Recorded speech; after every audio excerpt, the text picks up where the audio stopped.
Welcome to Syntax Error. I'm Pratiksha Jain and I'm going to talk about the basics of Python in this video. I'm going to cover up the features and overview of data type. So let's begin with it. So the first feature is high-level language. High-level language simply means a language which you are using to type your code. I'm not talking about English, Hindi, Marathi or any other language. I'm talking about the computer language that you're using.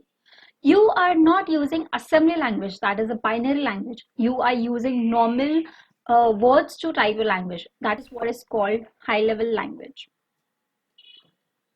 Secondly, it is free and open source. Yes, Python is available freely on its website. You can get the link in my description below. Third, it is object oriented. It is a very important feature of Python because object oriented helps you to do the abstraction of data. It includes the concepts like classes, objects, and encapsulation, and many more. We'll be looking after object oriented language in detail. Unlike Java, it doesn't need to get compiled first and it needs to find out the errors during the compilation and then go for running the code. No, it is not such in Python because Python executes line by line. It reads every line individually. And after reading it, it gives you an output and also in the background, it gets converted into an immediate bytecode. Now, bytecode acts as a bridge between the high level language and the assembly language. Assembly language that is understood by the computer itself. Yeah, then it is easy to code. Unlike other languages like C, C++, Java, etc., Python is very easy to understand and to learn. For example, in Java, if you take 3 to 4 lines to write a print statement, but in Python, you will take only 1 line to do that. It supports GUI programming. Yes, it has different applications for GUI.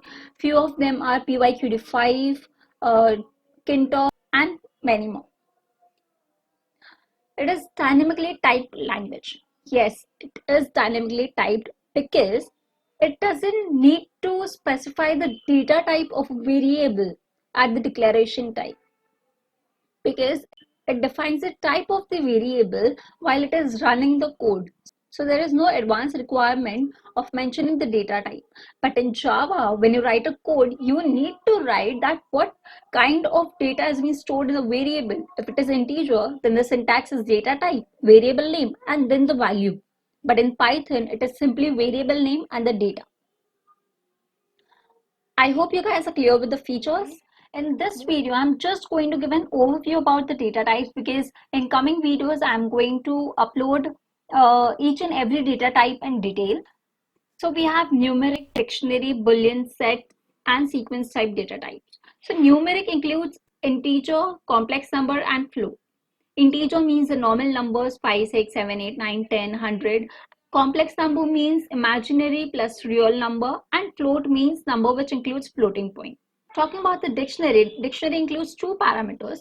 One is the key and another is value. For example, talking about a bank account, your account number simply defines all the details about you. It is similarly with dictionary. The key defines the value. Next is Boolean. Boolean simply returns true and false. For example, if I want to know whether 35 is greater than 10, the answer is true because yes, 35 is greater than 10. It should return me true. And if it is not, it should return me false. Now set. Set is simply a collection of data, but it is stored in an unordered manner. If you store 1, 2, 3, 4, 5, 5, 5, 5, 6, you never know that the same data is going to be returned to you or not when you print the set. It can be 1, 2, 3, 4, 5.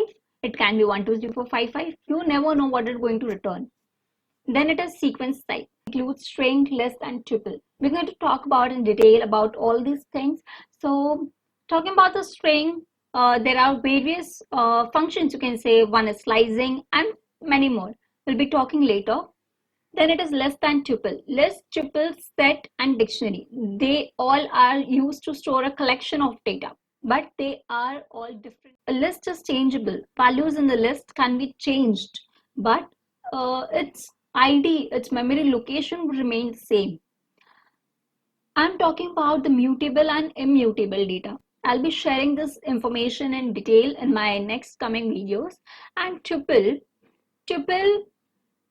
once you store a data in a tuple, you cannot change its memory location. Its memory location remains the same.